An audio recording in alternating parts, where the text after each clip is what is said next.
Bien, buenas tardes a todos una vez más. Bienvenidos a una charla conferencia de la Orden Rosatud OM, fundada por el maestro Om Johansson. En esta ocasión, y también, por qué no decirlo, debido a estas fechas señaladas, pues vamos a hablar de la Navidad y del nacimiento alquímico.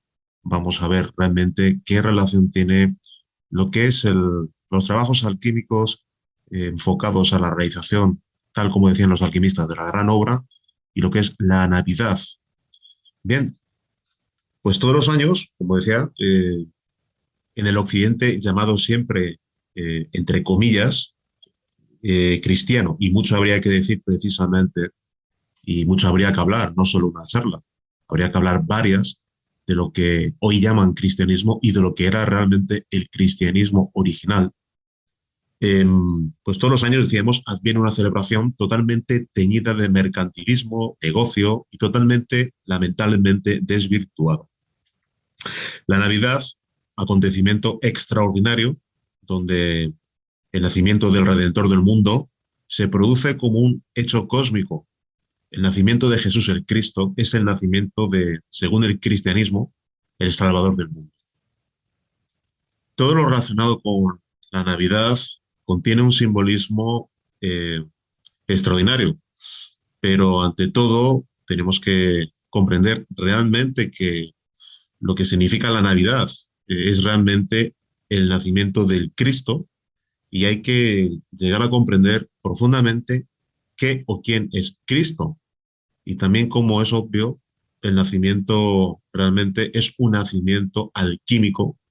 Luego explicaremos el porqué de esta afirmación para algunos amigos que ya están versados en lo que es algunas charlas anteriores donde hemos tratado pues bastante. La verdad es un tema que atrae mucho lo relacionado con la alquimia, las fases de la alquimia, el despertar de la conciencia, la realización, el despertar, la cristificación, etcétera, etcétera.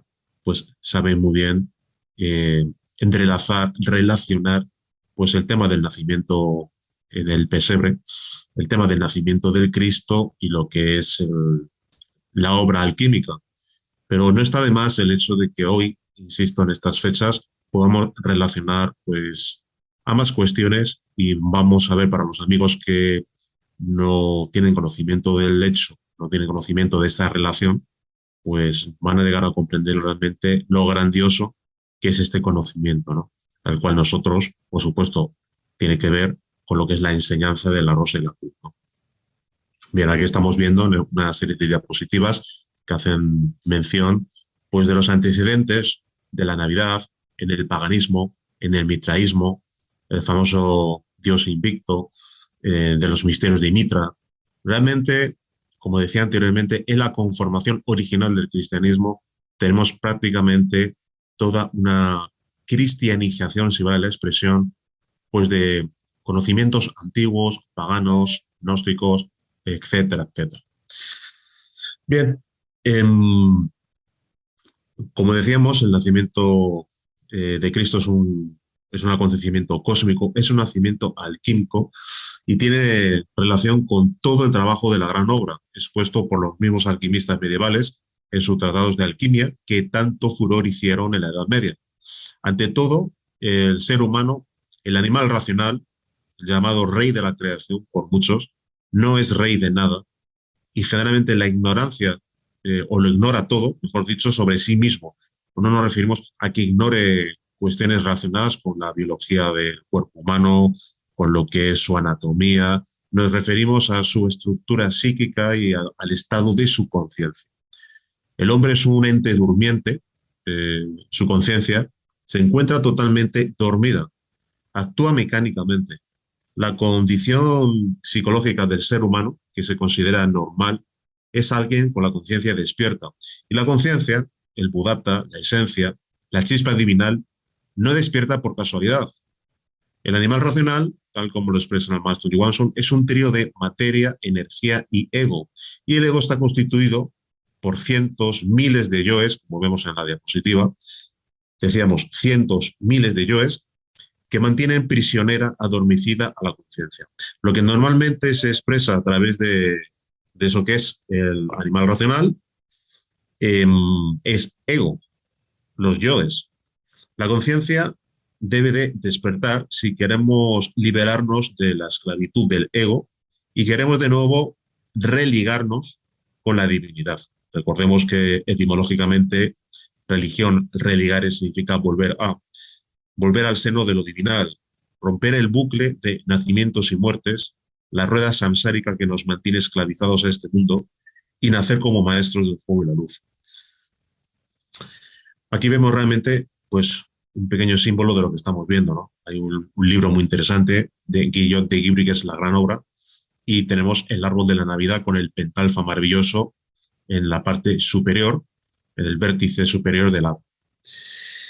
Las concepciones sobre la vida de Jesús y su advenimiento al mundo pues están basadas no solo en los 4 evangelios o los libros del Nuevo Testamento, sino que muchas se deben a la tradición que guardaban los cristianos primitivos y a los evangelios llamados apócrifos y rechazados por el catolicismo.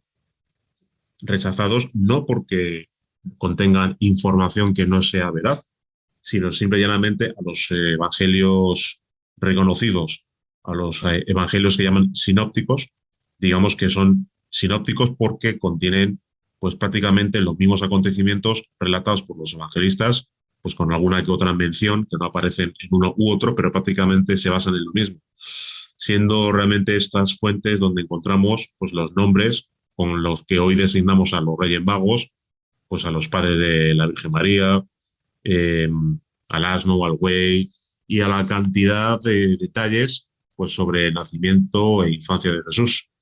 Las grandes festividades del culto solar o de fuego pues se pierden en la noche de los tiempos. Aquí vemos realmente una asimilación con lo que es el árbol de la Navidad, con el árbol cabalístico, con el árbol de la vida, porque no, realmente en la Rosa Cruz se trabaja con el árbol de la vida, se trabaja estrictamente hablando con lo que es cada una de las iglesias, cada uno de los chakras que posee lo que es el ser humano y poco a poco se van abriendo cada uno de esos sellos. Bien, aquí vemos concretamente que el 25 de diciembre nace no solo Jesús, el Cristo, sino otra serie de héroes solares de otras religiones, como Mitra, Zaratrusta, el mismo Buda, Heracles, Adonis, etc. Bien, decíamos que se producen justamente las grandes festividades del culto solar o de fuego, se pierden la noche de los tiempos y estaban relacionadas con los equinoccios y solsticios. Siempre en torno al solsticio de invierno, centraban su fiesta nocturna del nacimiento de su dios o héroe solar. El sol cada año realiza un viaje elíptico que comienza desde el 25 de diciembre en adelante. Luego regresa otra vez hacia el polo sur, hacia la zona donde está la Antártida, y si no fuera porque el sol avanza hacia el norte desde el 25 de diciembre en adelante, pues moriríamos de frío. Cuando se habla de que los antiguos adoraban el sol o le rendían el culto, no se refieren propiamente al sol físico, sino a lo que está detrás de este, al sol espiritual, al Cristo Sol, el espíritu viviente del sol.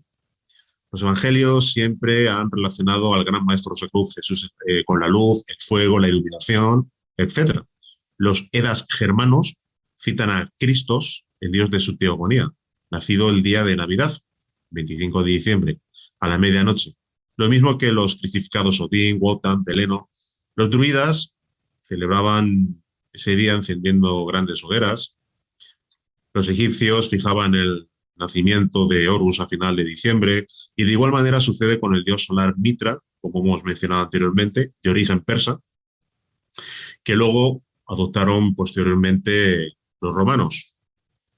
Aquí vemos también otra representación en las catedrales, el Chakra Muradhara, y ahí vemos justamente en la Catedral de Santa María de Mallorca, pues el rosetón se ilumina por el haz de luz que atraviesa el gran óculo situado a levante, recogiendo los primeros rayos del amanecer. Estos movimientos del sol que nos alumbra, el viaje aparente de norte a sur y de sur a norte, son cada año la repetición en el macrocosmos de todo el drama del Cristo Sol. Él debe vivir su drama, su vida, pasión y muerte para luego resucitar en todo lo creado. Él debe descender para dar luz a las tinieblas. Y como ya hemos mencionado antes en el solsticio de invierno, Él concretamente detiene su descenso para ascender de nuevo y evitar que la Tierra se convierta en una mole de hielo. Debe avanzar para darnos su vida y en el equinoccio de primavera, el 21 de marzo, se crucifica en la Tierra y entonces madura la uva, el trigo, y es precisamente en primavera cuando el Señor debe de pasar su vida, pasión y muerte. De hecho, la Semana Santa es en primavera, para luego resucitar. Todos debemos, si queremos resucitar algún día, eh, seguir en nuestro interior y dentro del trabajo para nuestro desarrollo espiritual, la ruta solar. Es decir, ese camino que el sol físico marca con sus movimientos es la alegoría del camino secreto o camino interior que nos conduce a la autorrealización íntima del ser, a la cristificación, al nacimiento y desarrollo de la fuerza de Cristo en el corazón del hombre, y para ello debemos de dejarnos guiar por la estrella de 5 puntas, el pentalfa maravilloso, esa estrella que guía a los Reyes Magos, vale decir, los 5 valores de la rosa y la cruz: vida, muerte, amor, libertad y sabiduría. Las herramientas, los valores vividos al unísono, ahora veremos cuáles son, indefectiblemente llevan al aspirante a su cristificación, a su nacimiento, a su propia Navidad, a la culminación de la gran obra, al despertar de la conciencia total, a la culminación de las 3 montañas de la iniciación, la montaña de fuego, la montaña de la resurrección y de la ascensión, y a la incursión por parte ya del maestro, cuando termina su trabajo, en la increada luz de lo absoluto.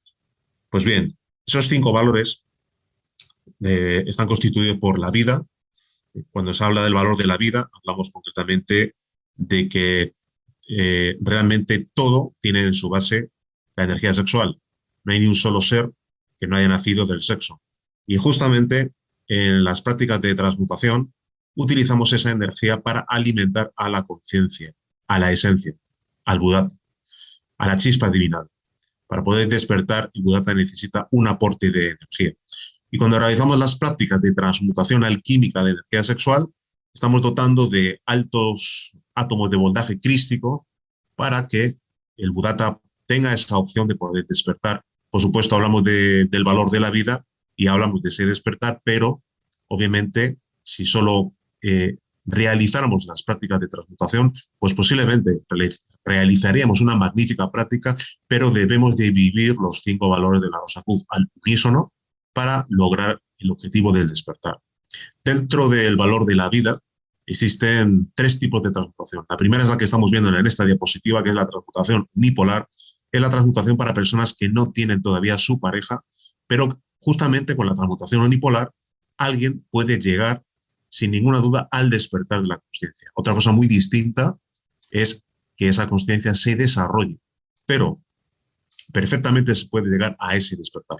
Entonces, para eso tenemos la práctica de transmutación unipolar para gente que todavía no trabaja su pareja. Tenemos una diapositiva con los nadis, que es por donde sube y asciende la energía sexual transmutada hasta el cerebro y posteriormente hasta el corazón. Son los nadis Ida y Pingala, que se enroscan por la columna vertebral. Conocemos mucha simbología relacionada con los nadis, los tenemos en el caduceo de Mercurio, etc. Y los canales de transmutación, los nadis, es por ahí por donde asciende la energía sexual transmutada, también denominada en la India hojas, en la alquimia el mercurio de los filósofos, y ese oro líquido transmutado es el que proporciona no solo a la conciencia esos átomos de alto voltaje crístico, sino a las propias células su propia regeneración y lo que es una gran vitalidad, lo cual repercute en una magnífica salud.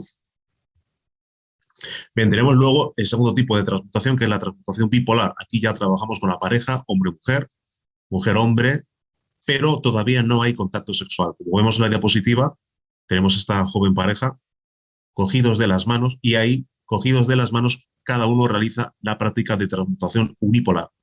Pero al estar cogidos de las manos se produce un intercambio energético, un intercambio bioelectromagnético que es muy positivo para ambos y es una preparación para posteriormente, pues después de un tiempo, acometer y vivir la práctica de transmutación integral.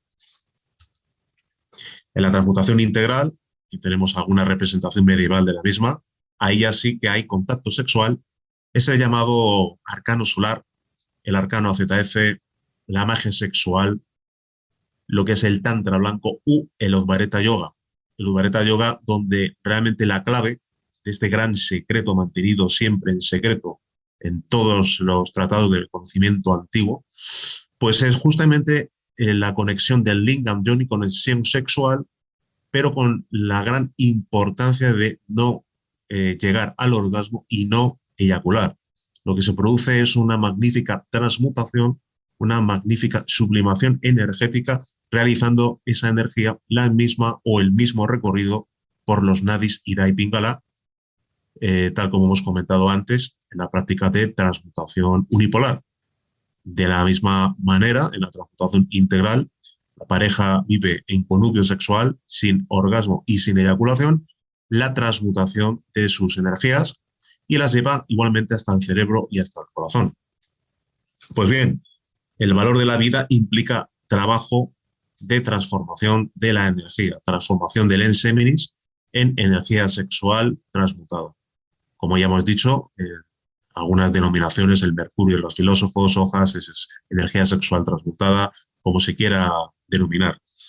El valor de la muerte implica la muerte del ego, y en la muerte del ego pues implica un inicial control del mismo para posteriormente ser eliminado. ¿Cuándo puede ser eliminado el ego? Pues cuando se cumplen estos dos requisitos que vamos a comentar ahora.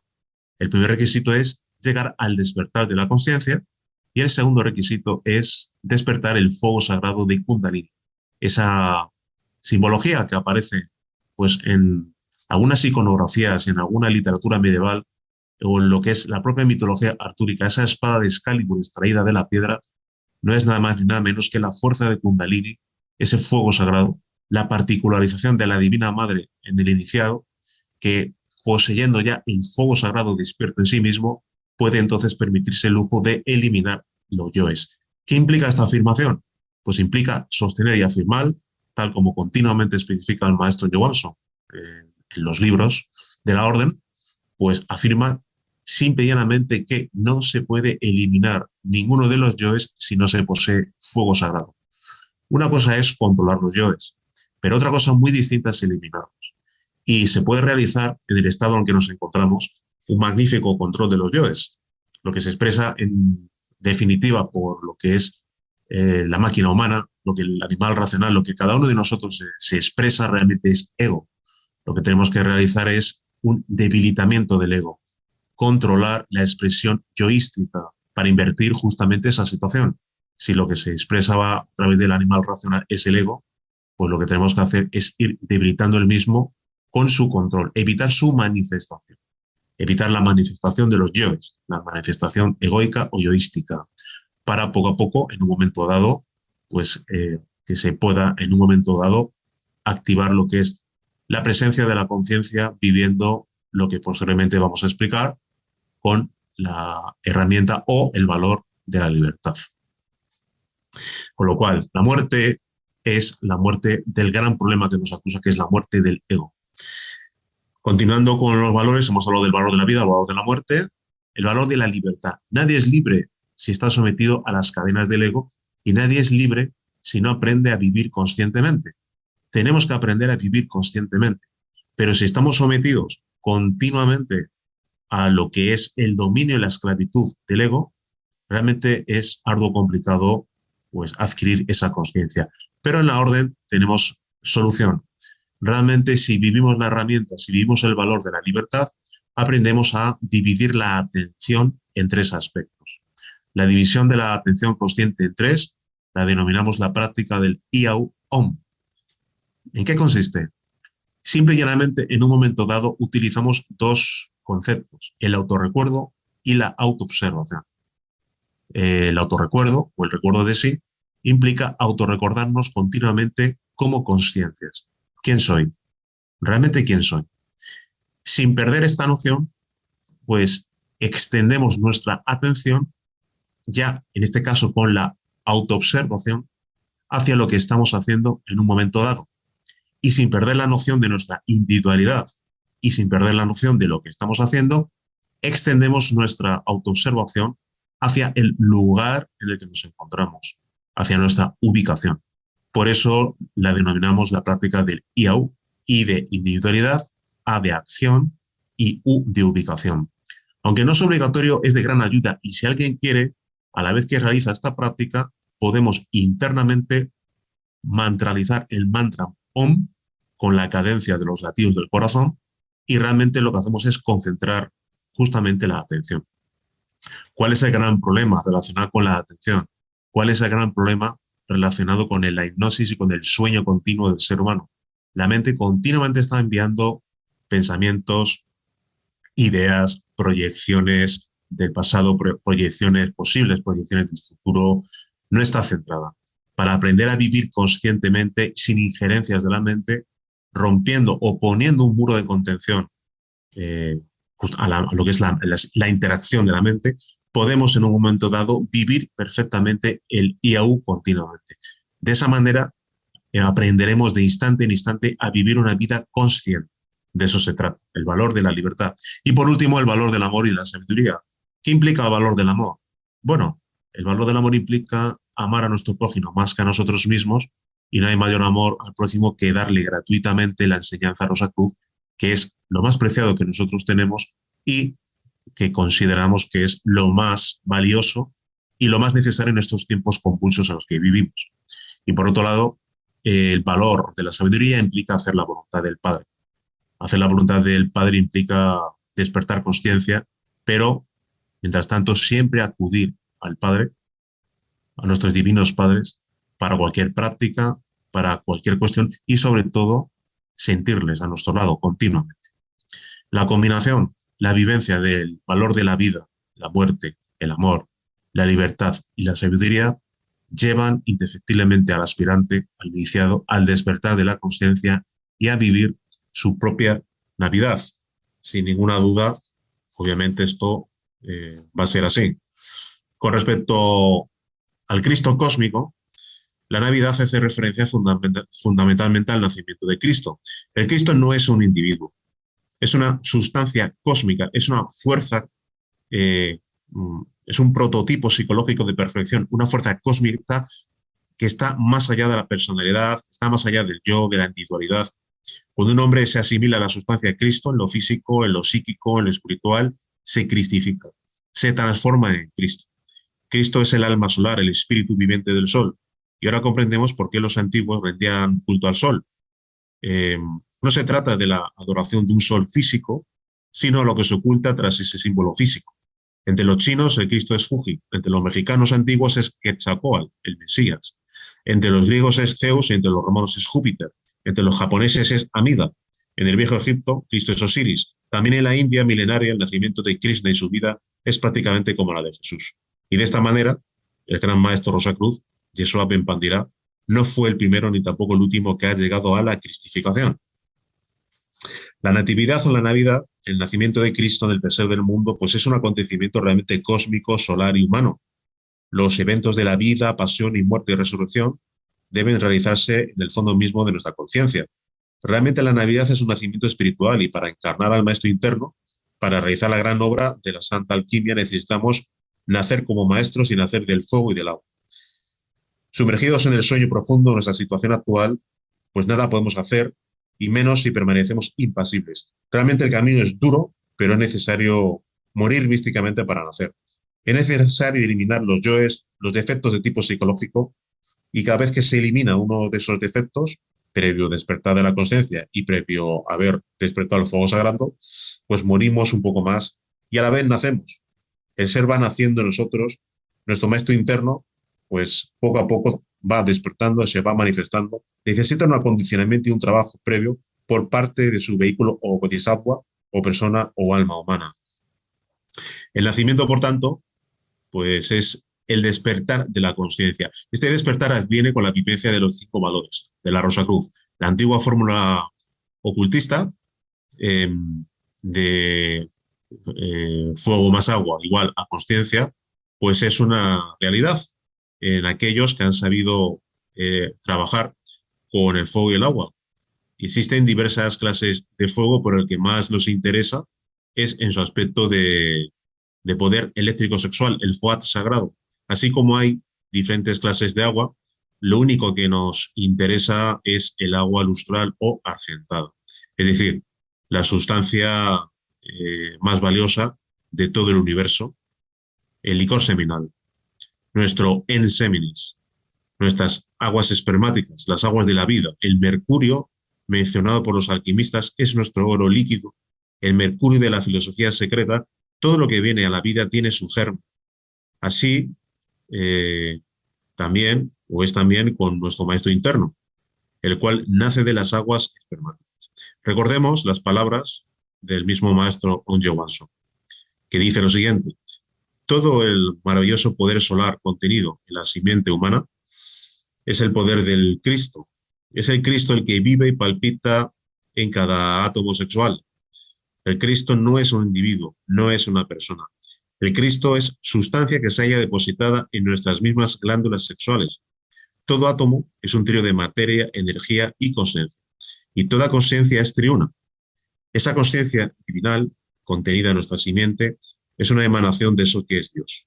Metafóricamente podemos afirmar que Padre, Hijo, Espíritu Santo y la Divina Madre moran en la simiente humana. El agua de la vida es el habitáculo del fuego. El enseminis es la morada del Cristo, de la Divina Madre, y cuando cometemos el crimen de fornicar, entonces perdemos la gracia de encarnar en nosotros mismos al Cristo íntimo, a la Divina Madre, al Espíritu Santo, en suma, a eso que es Dios. Por supuesto, entendemos por fornicar, el concepto de fornicar implica el derramar la simiente y el que se produzca orgasmo. A Dios solo se puede llegar con la castidad real, con la simiente divina viva y palpitante en nosotros, con la simiente divina transmutada hacia los más altos niveles de realización de cristificación. Y es la energía sexual, la energía solar concentrada en la simiente, la única que puede despertar en la criatura humana toda aquella gran potencia encerrada en el hueso coxígeo, cuyo bendito nombre es Kundalini. La Divina Madre Kundalini, la misma bendita Madre de Jesús el Cristo, es María la Inmaculada, la siempre Virgen en la concepción, en el parto y después del parto. Ella se nutre con la energía sexual y ella es la madre de la energía sexual. En realidad, la Divina Madre es la madre del Sol Cristo. Ella espera el instante supremo del ser despertada y poder levantarse victoriosa sobre la vara maravillosa que sostiene el organismo planetario, la columna vertebral, tal como vemos en la imagen, en esta diapositiva, donde vemos una referencia de la columna vertebral, nuestro árbol de la vida particular, con cada uno de los chakras denominados en el Apocalipsis las distintas iglesias. Bien, algunas referencias de los sabios alquimistas relacionadas con el agua y el fuego. Nicolás Valois afirma: este agua será llamada agua de mar, dado que ciertamente es un mar en el que muchos sabios navegantes han naufragado a no tener este astro por guía. Astro que nunca faltará de quien le haya conocido una vez. Es la estrella que conduce a los sabios al nacimiento del Hijo de Dios y la misma estrella que nos hace ver el nacimiento de este joven rey. En el Compendio de Alquimia, el Rosario de los Filósofos, atribuido, según algunos, al alquimista Arnaldo de Vilanova, se afirma: es por lo que el agua y el fuego bastan para la obra entera. Hijo mío, te advierto que toda tu empresa consiste en la cocción del agua. En este caso, en la cocción del agua implica la transmutación de nuestra simiente. El adepto Filaletés afirma: el agua es el origen de nuestra obra, es la llave muy noble de la obra de los sabios y el instrumento principal de nuestra piedra. Y de nuevo, Nicolás Valois afirma: nuestra divina agua es llamada la llave, luz, diana que ilumina del espesor de la noche. Y con respecto al fuego, algunos alquimistas afirman: el fuego secreto de los sabios es un fuego que el artista prepara según el arte. Esta afirmación la realiza Limoillon de Saint-Didier. Y para Celso, respecto al fuego, afirma: no se puede llevar a cabo ninguna operación sin él, y este es el mayor secreto de este arte. El alquimista Roberto Valensis, en su libro La gloria del mundo, afirma: en este fuego invisible se contiene todo el misterio de este arte. Eugenio Filaleteo también afirma: cuando decimos que la piedra, que según el gran psicólogo Jung equivale, es el lápiz filosofrum, esa piedra filosofal la hace equivaler muy inteligentemente y muy acertadamente al Cristo, insisto, Eugenio Filaleteo afirma: cuando decimos que la piedra es engendrada por el fuego, los ignorantes no ven y no piensan en otro fuego más que en el común. Y con respecto al fuego y al agua, hay otras citas de otros alquimistas que brevemente también referimos. En la obra recopilatoria El acuario de los sabios o la piedra acuosa de la sabiduría se afirma: aquellos que se esfuerzan por alcanzar a Dios deben pasar necesariamente por el fuego y por el agua. El cosmopolita, ese gran y enigmático alquimista, afirma: haz que el fuego y el agua se vuelvan amigos, entonces acabarás tu obra antes que la naturaleza, si sabes bien cómo conjuntar el agua con el fuego. Y Jean d'Espanec, otro alquimista, afirma: el conocimiento del fuego es de lo más necesario para el filósofo. Pues bien, el nacimiento de Cristo en el pesebre del mundo corresponde o se corresponde con el nacimiento alquímico. Dicen los antiguos maestros que para nacer hay que morir, pero para morir hay que despertar. El despertar de la conciencia marca nuestra propia Navidad. Jesús nace de dos Budas de perfección, José y María. Virgen equivale a grado de Buda. Algunos alquimistas representan mediante tres colores lo que ellos denominan las fases de la gran obra alquímica, correspondiente al estado de purificación del propio alquimista. Vemos concretamente aquí los tres colores: color negro nigredo, representado por el cuervo, lo que algunos alquimistas llaman el caput mortuum; el color blanco, llamado albedo, representado por la paloma del Espíritu Santo; y el color rojo, la rubedo, representado por el faisán. Cuando algunos autores hablan de los colores, se refieren al estado de purificación del mercurio, de nuestras propias aguas seminales. Desde el acontecimiento de la Navidad, desde el despertar de la conciencia, se inicia el drama cósmico. El aspirante a Rosacruz, es decir, el aspirante a unirse con el Padre, comienza su ascesis y debe luchar contra el ego, contra los animales del pesebre que representan los yoes, contra su sombra. Debe superar las pruebas, las adversidades, atravesar las tres montañas del sendero, el camino secreto que lleva al absoluto, a Dios. Va despertando más y más. Se va forjando el maestro en nuestro interior hasta llegar el momento de la Semana Santa y morir crucificados para resucitar posteriormente en la Pascua. Pero para nacer, para despertar, hay que trabajar intensamente con los 5 valores, y el gran problema es que la humanidad crucifica al Cristo todos los días. Con cada fornicación crucificamos al Cristo, le damos muerte. Fornicar, que hemos dicho antes que es orgasmo y eyaculación, es lo opuesto a la castidad científica, es decir, es lo opuesto a la transmutación alquímica de energía sexual. Esta humanidad, cada 24 de diciembre, celebra realmente la muerte del Cristo, es decir, una Navidad negra.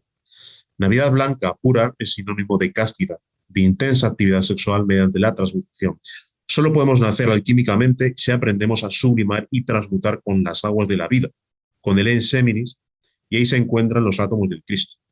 El maestro Johansson afirma que cuando una persona, un aspirante, llega a eso que es su Navidad, tiene que luchar aún más. Propiamente con la Navidad del Cristo comienza su pasión. El nacimiento del Cristo es el nacimiento del Redentor, y el nacimiento del Redentor es la muerte del Hijo del Hombre, y nuevamente viene otra Navidad. Ninguna autoridad eclesiástica podría decir lo que realmente es la Navidad.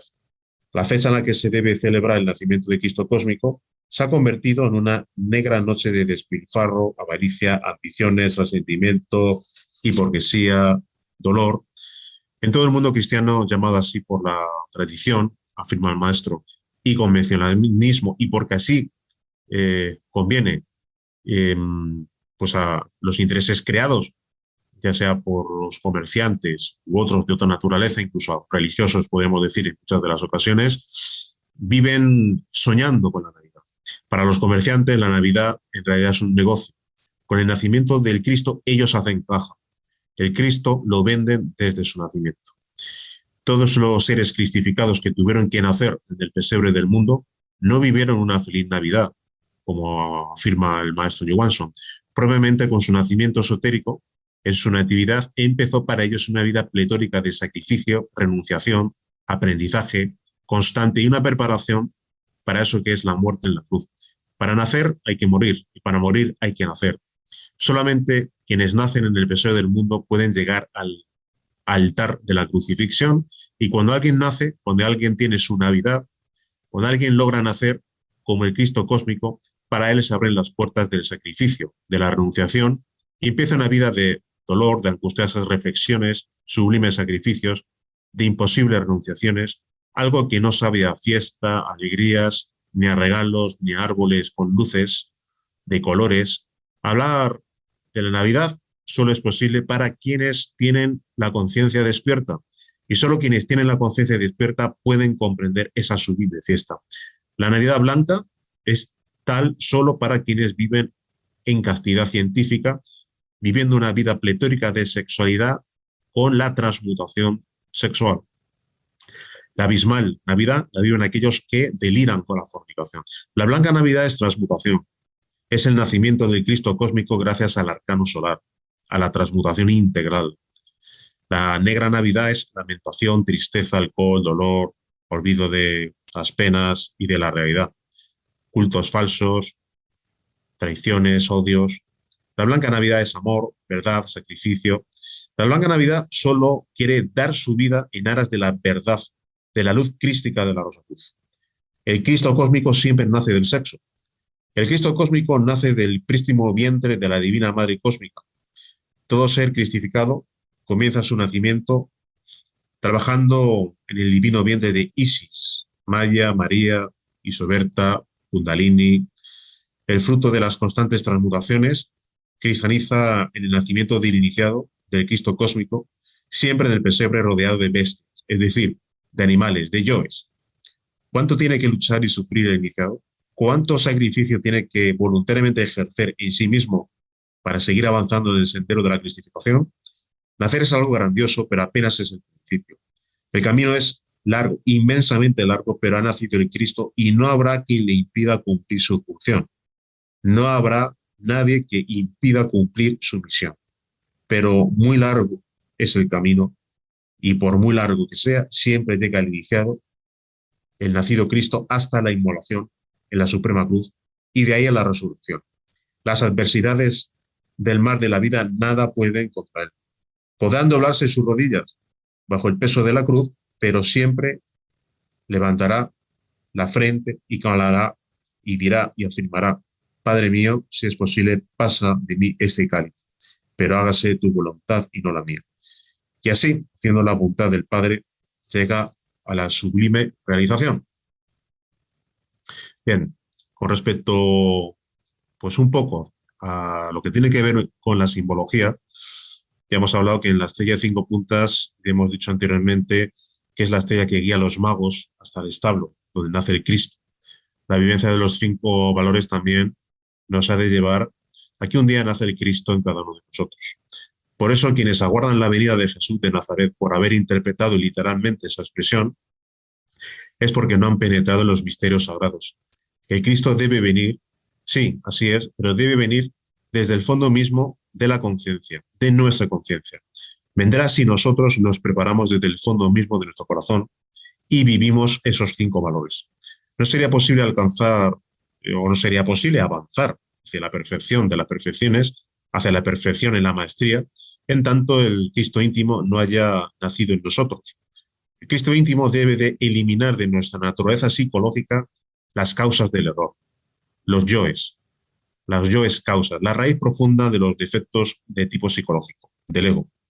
El Señor íntimo, el Cristo, debe hacerse cargo de toda nuestra psiquis, de todos los centros de la máquina humana, de todos nuestros procesos mentales, emocionales, instintivos. Él es incuestionablemente nuestro Salvador interior profundo. Y las estrellas también, Stella Maris, nuestra Divina Madre, que nos guía por el camino de la luz, la que guía a los 3 Reyes Magos. Ya hemos dicho que el establo hace referencia a nuestro propio cuerpo físico, en términos alquimistas, nuestra propia tierra filosofal, y el Cristo nace en el establo de nuestro propio cuerpo, y el establo está lleno de animales. Estos animales, el buey, el burro, los animales del pesebre, representan a los yoes, a los defectos de tipo psicológico que tenemos que eliminar de nuestra propia psiquis. Son los animales de la mente, del deseo, de la mala voluntad y cientos de yoes que conforman nuestra psiquis. Con respecto a la Virgen María, realmente el Cristo es hijo de una madre divina, virgen y siempre virgen en el parto, antes del parto y después del parto.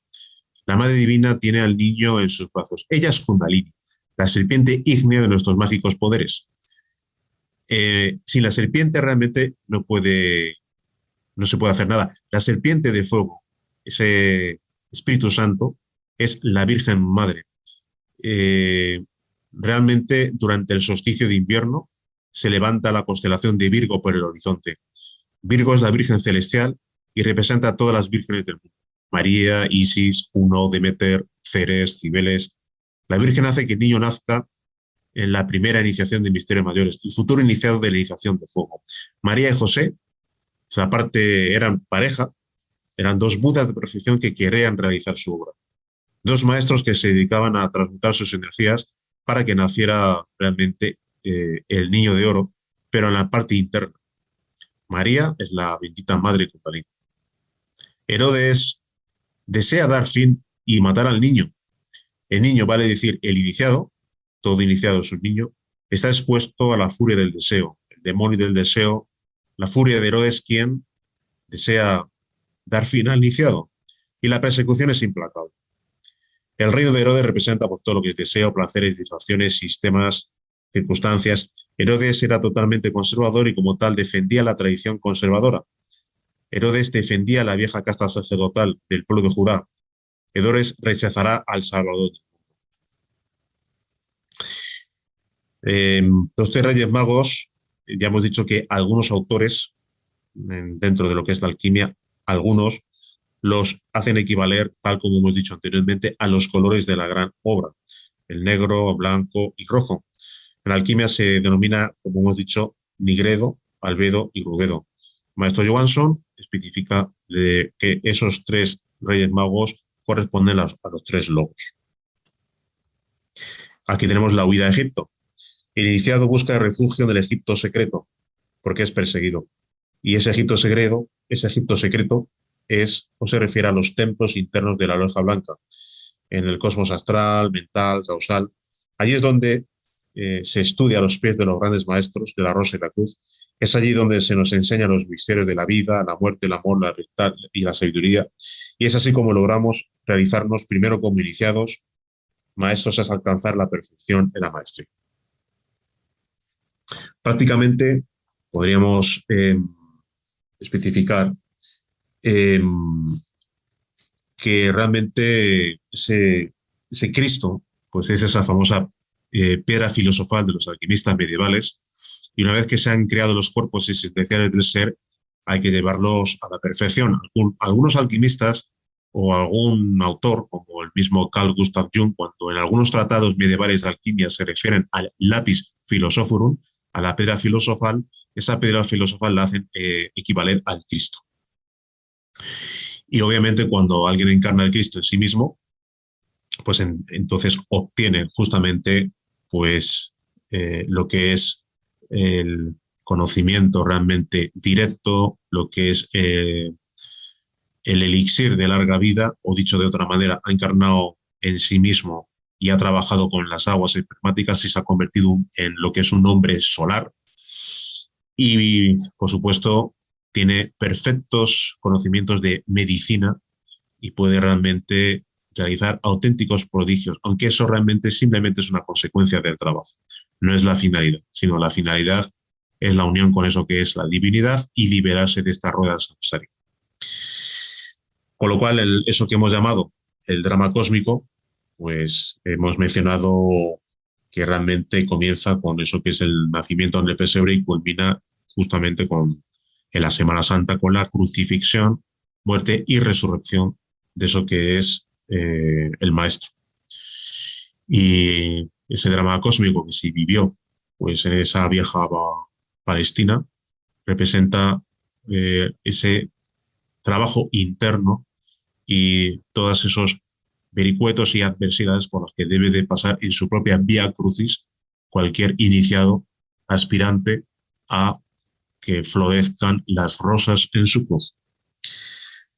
Y la conclusión sería, pues de nada serviría que el Cristo nazca en Belén, pues realmente si no nace, muere y resucita en nuestro corazón. También hay que vivir, obviamente, los 5 valores y vivir nuestra propia Navidad, nuestro propio despertar.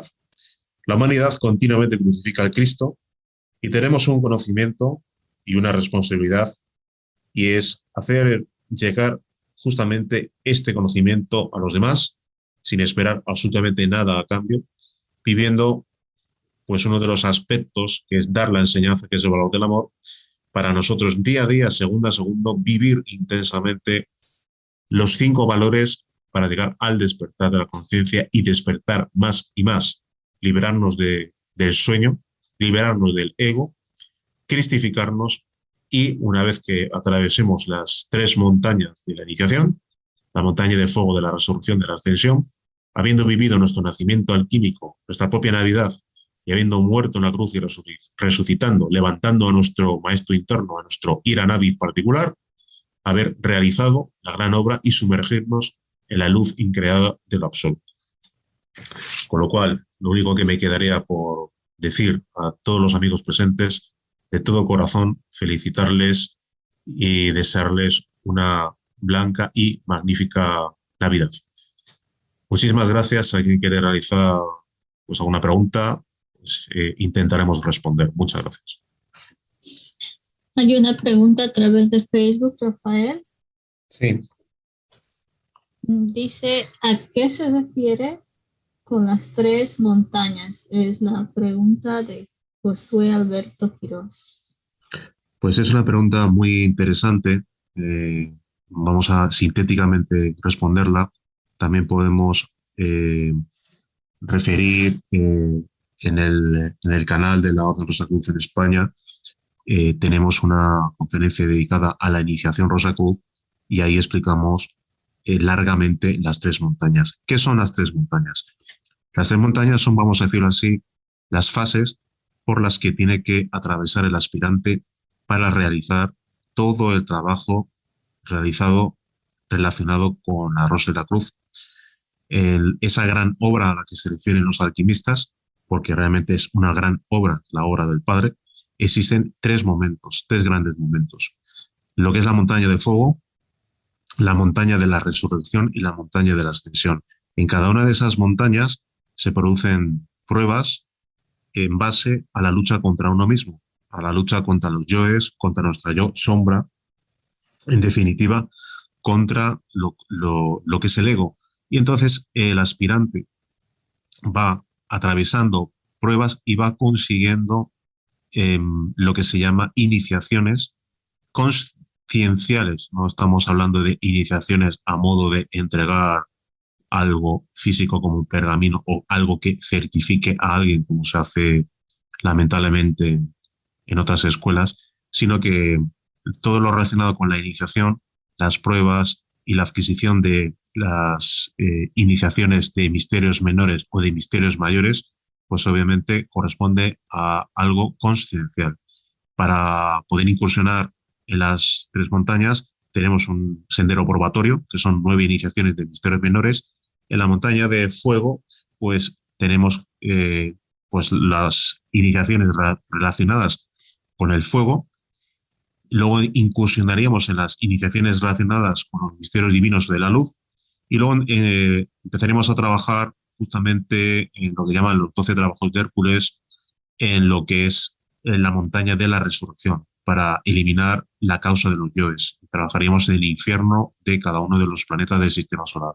Por último, en la montaña de la ascensión tendríamos 3 grandes pruebas, superadas las mismas, entonces culminaríamos la gran obra y nos prepararíamos para ingresar en el sagrado sol absoluto y posteriormente en lo absoluto. Esas 3 grandes montañas han sido explicadas muy simbólicamente a lo largo del tiempo y el maestro Johansson las expone claramente en su libro La iniciación Rosacruz. Si alguien incursiona en el camino de la Rosacruz para culminar la gran obra y realizarse y cristificarse, pues va a tener que superar esas 3 montañas para llegar al éxito final. Bien, Laura, creo que tenemos otra pregunta. Habla de la estrella de Belén y dice, metafóricamente, ¿qué significa? Bueno, la estrella de Belén, dependiendo de los autores, obviamente, digamos que a lo largo de la charla, bueno, lo hemos mencionado, lo hemos explicado, digamos que hay símbolos que son totalmente polisémicos. La estrella de Belén tiene 5 puntas, siempre con el vértice hacia arriba. Justamente son 5 puntas y son 5 valores los que representan los valores de la Rosa Cruz que nos llevan a lo que es el nacimiento y al despertar de la consciencia. Por otro lado, otros autores hablan concretamente de que esa estrella que guía a los Reyes Magos, pues obviamente se refiere a lo que es la estrella que también aparece en los tratados de alquimia, por la cual seguían muchos alquimistas, que es justamente hace referencia a la propia naturaleza, nuestra propia divina madre Kundalini. Otros autores pues hablan justamente que es la estrella que simboliza el logo solar. En este caso nos quedaríamos con más ajustado a la conferencia de hoy, serían esos 5 valores de la Rosa Cruz que están en la culminación, en la cúspide del árbol, y que esos 5 valores guían a los sabios y guían a los sabios justamente a su realización. Si esos 5 valores son vividos, entonces obviamente los propios sabios van a realizar ese mismo trabajo, van a tener su propia Navidad y su propio nacimiento alquímico. No sé si hay alguna pregunta más por parte de los amigos. Sí, hay una pregunta de Einar a través del chat. Clara dice, buenas, hay una cosa que me llena de curiosidad. ¿Por qué parece que esta información está oculta cuando debería ser lo que estuviera en todos los medios realmente? Puedo pensar que es por la rueda de Samsara o algo así, pero ¿por qué no está más difundido? Pues es muy buena pregunta. Pues en principio, en la antigüedad, esta información realmente siempre se ha presentado de manera simbólica. En otros tiempos que nos han precedido, pues obviamente por ley esta información estaba oculta y debía estar oculta porque aquellos que querían difundirla obviamente eran perseguidos. Recordemos no solo a la Inquisición, sino recordemos que el propio cristianismo, tal como conocemos hoy, se preocupó de eliminar cualquier cuestión que ellos denominaban que era una herejía porque no comulgaba justamente con la doctrina que los llamados padres de la Iglesia habían establecido. Podemos, en principio, tener muchos ejemplos, desde la herejía de los cátaros, todos los gnósticos. No por ello todos los libros de alquimia están en clave por alguna razón. Si esos libros de alquimia medieval, que están hablando del conocimiento del cual hablamos hoy y que hablamos en todas las charlas de la orden, hubieran estado expuestos al público, obviamente los alquimistas pues hubieran durado poco, hubieran sido todos quemados en la hoguera. Después de haberse institucionalizado un falso cristianismo como es el que conocemos, obviamente todos los poderes fácticos están orientados a querer tergiversar y ocultar la verdad relacionada con lo que estamos nosotros tratando de difundir. Al respecto hay mucha literatura, hay pues tomos enteros que en principio explican esto, historia criminal del cristianismo, que también recomienda el maestro, que son varios tomos de Cain Dessner, donde se habla de que el cristianismo está manchado de sangre y se ha tratado de ocultar y tergiversar y perseguir todo lo que no le convenía. Entonces, por eso ha estado y sigue estando oculto. En la antigüedad, porque la gente era perseguida, y hoy en día, porque a los poderes fácticos no les interesa que esto salga a la luz, porque supondría la liberación de la esclavitud, y lo que el sistema busca es esclavos, no gente libre. Teníamos otra pregunta del amigo Da Vinci, ¿verdad? Sí, eso sí quieres que dé lectura. Sí, léelo, por favor, Laura. Dice, ¿por qué están los animales alrededor del niño, entre paréntesis Cristo, cuando nace? ¿No se supone que ya no debe de haber egos cuando nace en nosotros? Pues es otra pregunta interesante. Bien, el nacimiento del niño equivale, pues el nacimiento del Cristo, el nacimiento del niño equivale justamente al despertar de la conciencia. El hecho de que nazca no implica de que en un iniciado, cuando despierta conciencia, digamos que ese es el principio del camino. Cuando alguien despierta conciencia, sigue teniendo esos yoes y cuando el niño se va desarrollando Cuando el Cristo en nosotros se va desarrollando, cuando el Maestro va creciendo entre nosotros, si realmente vamos superando las pruebas, si vamos atravesando y superando las iniciaciones, vamos adquiriendo las iniciaciones, superando las pruebas, enfrentándonos a nosotros mismos, viviendo los 5 valores, vamos atravesando pues cada una de las montañas que hemos mencionado, la montaña de fuego, la montaña de la resurrección, pues llega un momento dado, como he comentado, en la segunda montaña, en la montaña de la resurrección, pues cuando se trabaja con la raíz de esos yoes, se trabaja en los abismos de los distintos solares del sistema, de los distintos infiernos, de los distintos planetas del sistema solar. Una vez concretamente que se trabaja con eliminar esos yoes, entonces damos un gran salto hacia adelante y nos posicionamos en la tercera montaña, que es la de la ascensión del Maestro en nosotros. Con lo cual, no, justamente el niño está rodeado de yoes porque con ese nacimiento el ego sigue estando ahí. Otra cosa es que el niño, según se vaya desarrollando ese niño, ese Cristo en nosotros, dentro de lo que es la vivencia de los 5 valores y según vamos andando y atravesando el camino, entonces la eliminación de los yoes es gradual y llega el momento, como he comentado, en el cual eliminar la causa de esos yoes, la raíz de esos yoes adviene pues justamente cuando eliminamos los mismos del fondo de nuestra conciencia, cuando bajamos a los abismos de los distintos planetas del sistema solar y luego posteriormente nos posicionamos en la última montaña, que es la ascensión. Superamos las 3 pruebas de esa montaña y entonces ya es cuando prácticamente habríamos eliminado los yoes y nos prepararíamos para ingresar a lo absoluto. Pero para eso el niño, obviamente el gran drama es justamente que nace para desarrollarse, para asimilar todas nuestras funciones espirituales, pero sigue rodeado de yoes. En un momento dado, si sigue adelante, se hace hombre y entonces justamente es cuando en estas fases que he comentado, pues se eliminan esos yoes, pero no antes. Bueno, parece que no tenemos más consultas, Rafael. Muchísimas gracias. Pues muchas gracias a ti, Laura, muchas gracias a los amigos y como decía al finalizar la charla, feliz Navidad para todos, un abrazo grande y nos vemos pronto en otra charla. Dar las gracias a los amigos por sus preguntas, muy interesantes todas, y por su asistencia.